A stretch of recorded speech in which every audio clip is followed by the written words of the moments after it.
ये ईश्वर हिंदी 1 to 1 पर अभी देखते हैं एडवांस्ड इंग्लिश स्ट्रक्चर नंबर 461। वह ज़रूरत से ज़्यादा प्रतिक्रिया दे रहा है, मतलब जितनी प्रतिक्रिया देनी चाहिए, जितना रिएक्ट करना चाहिए उससे ज़्यादा रिएक्ट कर रहा है। मामला उम्मीद से ज़्यादा बिगड़ गया। इस तरह के स्टेटमेंट्स जब भी आपके पास आए तो इनको ट्रांसलेट करने के लिए आप क्या स्ट्रक्चर इस्तेमाल करते हैं, ये रहा।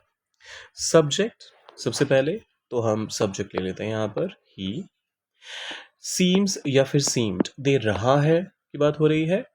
अब यहाँ पर आपको रहा है देखकर लगेगा ही इज सीमिंग कह देते हैं, लेकिन सीमिंग होता ही नहीं है कुछ।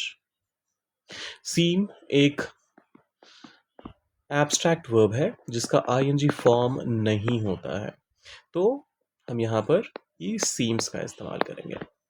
ही सीम्स, इसके बाद टू, इसको तो हम एज इट इज लिखेंगे ही लिखेंगे। अब जो मेन वर्ब है उसका इस्तेमाल करना है।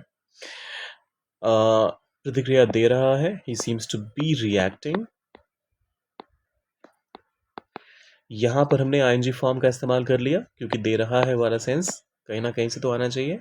He seems to be reacting, जरूरत से ज्यादा, more than required. He seems to be reacting more than required. He seems to be reacting more than required. कुछ और एग्जाम्पल्स हैं आपके लिए। मामला उम्मीद से ज़्यादा बिगड़ गया। The situation seemed to escalate more than expected. The situation seemed to escalate more than expected. उसने ज़रूरत से ज़्यादा दबाव डाला। He seemed to push more than necessary, या फिर he seemed to हाँ पुश का इस्तेमाल कर लेते हैं, या फिर प्रेशराइज मोर देन नेसेसरी। प्रतिक्रिया अनुमान से ज़्यादा तेज थी, इसका ट्रांसलेशन प्रतिक्रिया बोले तो रिएक्शन, और तेज को तो ऑब्वियसली फास्ट कहते हैं।